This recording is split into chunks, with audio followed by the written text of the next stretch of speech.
আসসালামু আলাইকুম প্রিয় দর্শক। বাংলাদেশ ভারত টান টান উত্তেজনার মধ্য দিয়ে অবশেষে একটি সুখবর এলো।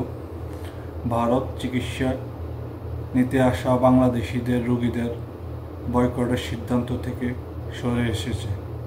দেশটির চিকিৎসকদের সংগঠক ইন্ডিয়া মেডিকেল অ্যাসোসিয়েশন IMA একই সঙ্গে দুই দেশের ব্যবসায় যাতে কোনো ধরনের লোকসান না হয় সেই বিষয়ে অনুরোধ করেছে।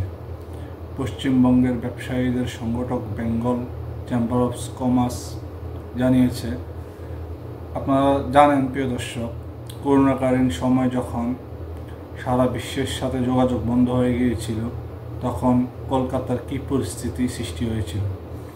আসলে প্রকৃত সত্য হচ্ছে, বাংলাদেশ থেকে যদি চিকিৎসা নিতে না যায় কলকাতাতে, তখন তাদের ব্যবসা বাণিজ্য, দোকান, রেস্টুরেন্ট, হোটেল সবগুলো একদম ডাউন হয়ে গিয়েছিল।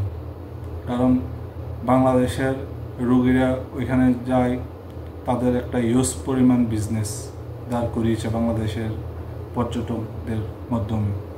কারণ বাংলাদেশের মানুষ ওইখানে শপিং করতে যায়, ঘুরতে যায়।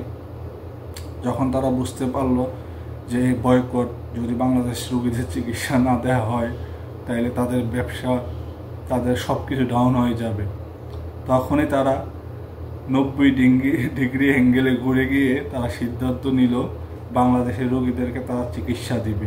এবং চিকিৎসার পাশাপাশি এখন তারা বলতেছে যে 10% ছাড়ে তারা বাংলাদেশিদের চিকিৎসা দিবে।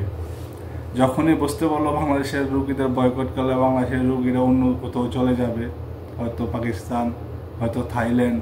পাকিস্তানের শাহবাজ শরীফ ইতিমধ্যে ঘোষণা দিয়েছে বাংলাদেশিদের জন্য কোনো ভিসার প্রয়োজন নেই, অনলাইনে ভিসা দিয়ে দিবে। সবই বুঝতে পারছেন। আসসালামু আলাইকুম।